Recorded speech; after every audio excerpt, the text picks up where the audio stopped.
You did not quit ambition. You quietly changed what you were optimizing for. There is a version of your life that runs on a very specific fuel: promotions and salary, titles on a business card, performance reviews, visible proof that you are moving up, the apartment upgrade, the newer car, a dinner that costs a little more than it should. That version of life has a clear logic. A scoreboard updated in real time by everyone. And then there are people who, quietly and without announcement, begin shutting it down. Not through a dramatic resignation, just different choices. A smaller place, fewer bills, more mornings that belong to them, fewer decisions driven by what the scoreboard demands. From the outside, it looks like retreat, like failure dressed in contentment. But look closer and you will find people building a financial life that actually fits them. This is not a video about quitting. It is about redesigning the system your life runs on.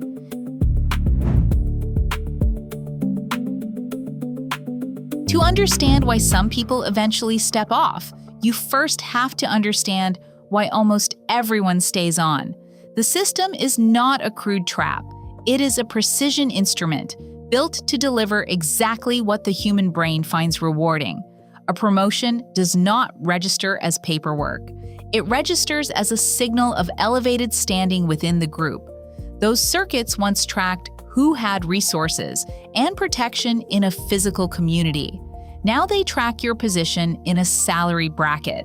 Status rewards do not feel optional because for most of human history, they were not. Position meant access, safety, and survival. Modern work did not create this drive. It simply learned how to use it, delivering measurable rewards at a perfectly predictable cadence. Ambition is not a character flaw. It is a well-calibrated response to a system designed to speak the brain's language fluently. The problem is not the system. The problem is what it is actually selling, and whether you ever agreed to buy it.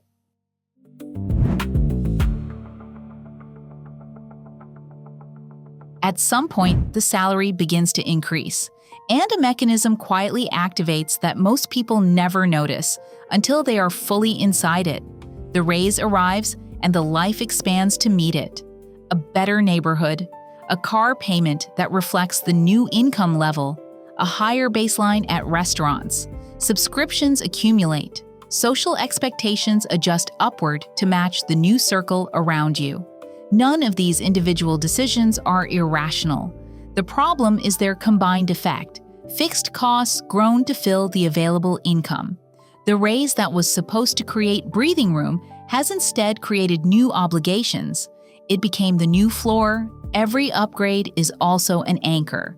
Every new fixed cost is a reason you cannot walk away from the income that now supports all of it. Your salary is higher, your options are narrower, and the gap between those two facts goes unexamined for years.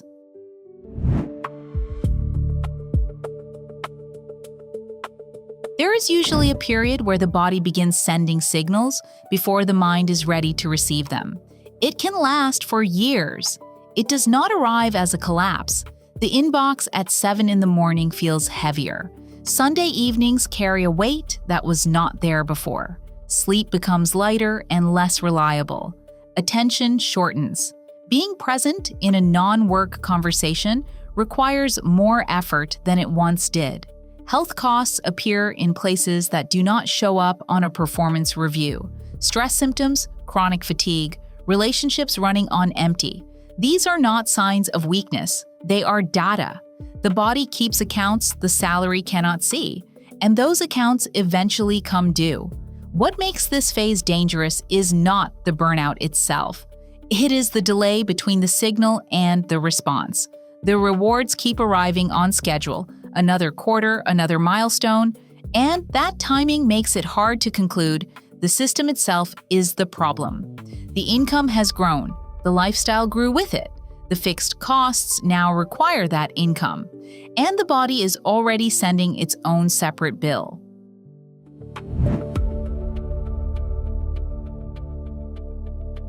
At some point, a question surfaces that does not fit inside any standard financial planning framework. Not, how do I earn more? Not, what is my next career move? But, what is the money actually supposed to be for? Most financial conversations assume the answer without asking the question. The direction is always more. The destination is assumed. The reckoning arrives when more stops feeling like the answer. Because you have had more and watched it simply become the new baseline. There is a real income, real assets, and an intact career. But the ratio of effort to actual freedom has simply not improved. More money arrived, more obligations arrived with it. The leverage point where income buys back genuine autonomy keeps getting deferred.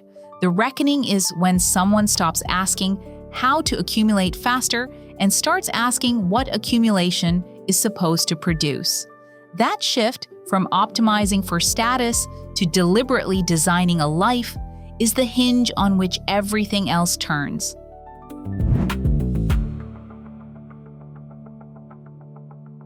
The downshift is not a single decision.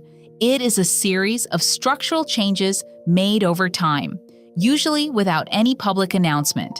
It begins with a monthly audit of what the income is actually committed to: rent, car, subscriptions, debt service, and status spending. Most people have never run this audit with the specific goal of finding where their options went. The downshift begins exactly there. Lower fixed costs are not about deprivation. They are about leverage. Every cost you reduce returns a unit of freedom back to the budget. It means a smaller job, or a shorter week, or a pause in the career becomes financially survivable rather than financially catastrophic. The next layer is the buffer. A financial cushion does not just protect against emergencies, it protects you against coercion. Without runway, every negotiation happens from dependency. With runway, you negotiate from a position of genuine option. The income structure shifts to a single high-pressure source replaced gradually with a more distributed network of earning options: consulting, part-time work, freelance skills, a small business. The goal is reduced dependency on any single employer or contract.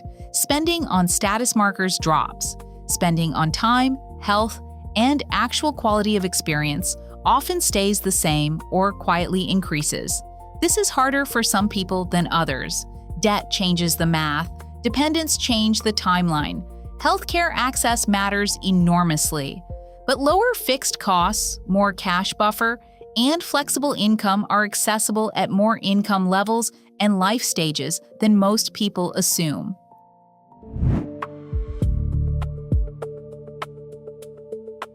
Here's what the financial plan does not prepare you for. When you step back, you lose the scoreboard. And that loss is not peaceful. The job title was not just a line on a card. It was the answer to a social question you have been asked throughout your entire adult life. It was how you measured your trajectory, the container for a significant part of how you understood yourself to be succeeding. When that container changes, when the title downgrades or the role becomes less visible, questions start arriving from all directions. People who ask if you are okay are asking because the move does not fit the pattern they were trained to recognize as success. Their concern is genuine, but it is also a mirror, reflecting the script back at you and reminding you that you have deviated from it. There is also financial anxiety. Even when the numbers are technically fine, the upward trajectory was itself a feeling of safety in motion. When that trajectory levels or reverses, anxiety arrives independently of whether the bills are actually being paid. Most people underestimate this. They imagine the relief of reduced pressure, but not the quiet judgment at the dinner table that follows. The identity gap is real. It does not close automatically just because the financial plan is sound and the numbers are technically working.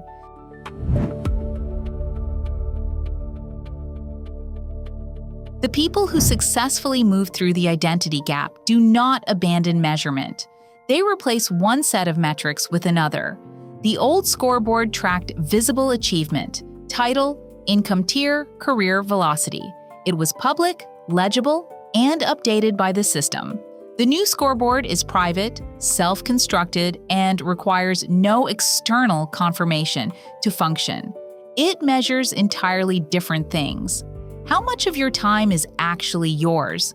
Not committed to obligations you never consciously chose. Not consumed by work that never stops? What is your monthly fixed cost floor, the minimum your life requires, and how much room exists between that floor and what you generate? How many months of runway do you have? How long could you sustain your life without the primary income source if you needed to stop? How many financial decisions come from panic rather than preference? How often are you saying yes to things you would rather decline? These are not soft questions. They are precise financial and behavioral metrics. They simply measure different things than the old system tracked. Financial independence here is a daily condition. The gap between what life costs and what you have the genuine flexibility to earn. The new scoreboard produces no status signals, but it tracks something the old one never measured. How much of your life is genuinely yours?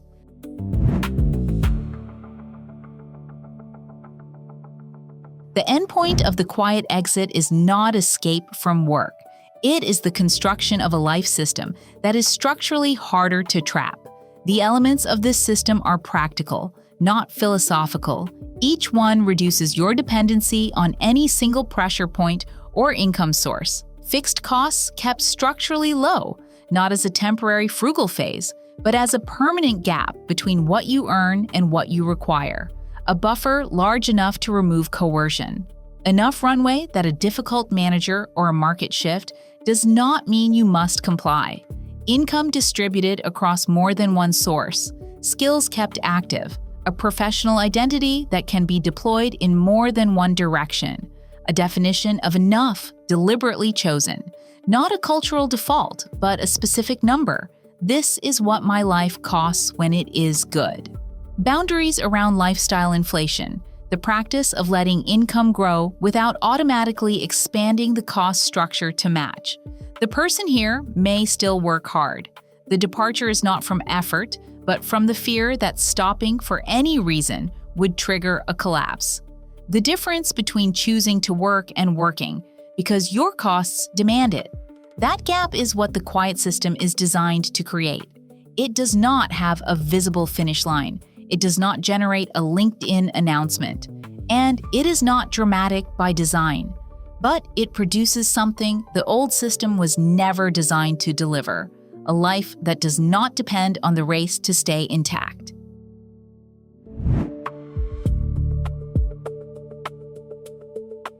The system that keeps most people in the race is not a conspiracy. It works because it speaks directly to genuine human drives. Security, recognition, forward movement, proof that effort produces something measurable.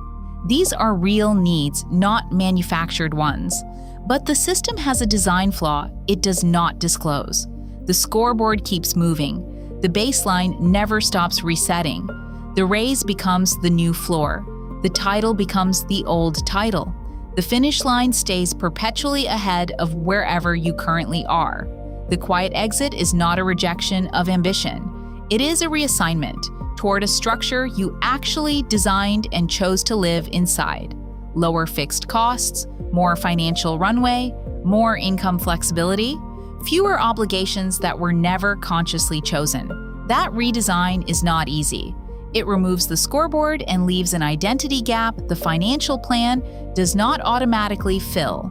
But if the old scoreboard was consuming your health, your attention, and your daily sense of agency, walking away from it is not settling. It is choosing to run a different system, one you designed, one where the ambition is real, but the finish line is one you actually chose. The goal was never to stop wanting things. The goal was to make sure what you were working toward was actually yours.